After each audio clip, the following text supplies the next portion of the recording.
The King of Ypres by John Buchan. Private Peter Galbraith of the 3rd Lennox Highlanders awoke with a splitting headache and the consciousness of an intolerable din. At first he thought it was a whistle from the forge, which a year ago had pulled him from his bed when he was a puddler in Motherwell. He scrambled to his feet and nearly cracked his skull against a low roof.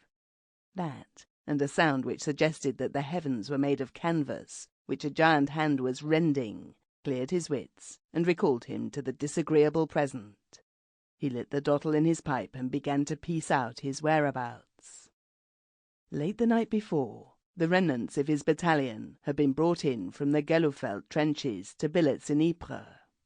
That last week he had gone clean off his sleep.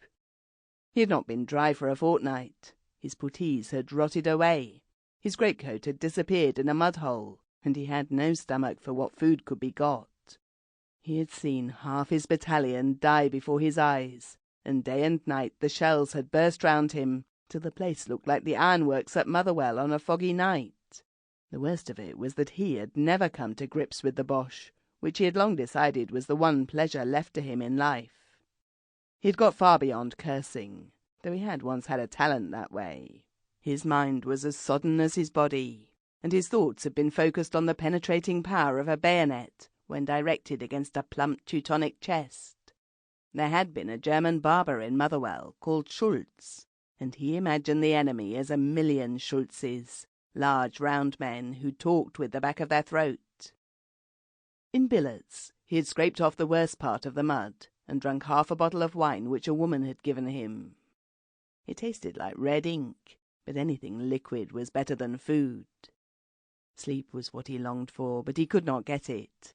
The Boches were shelling the town, and the room he shared with 6 others seemed as noisy as the Gallowgate on a Saturday night. He wanted to get deep down into the earth where there was no sound, so while the others snored, he started out to look for a cellar. In the black darkness, while the house rocked to the shell reverberations, he had groped his way down the stairs, found a door which led to another flight, and slipping and stumbling had come to a narrow, stuffy cellar, which smelt of potatoes. There he had laid down on some sacks and fallen into a frosty slumber. His head was spinning, but the hours of sleep had done him good. He felt a slight appetite for breakfast, as well as an intolerable thirst. He groped his way up the stairs and came out in a dilapidated hall, lit by a dim November morning.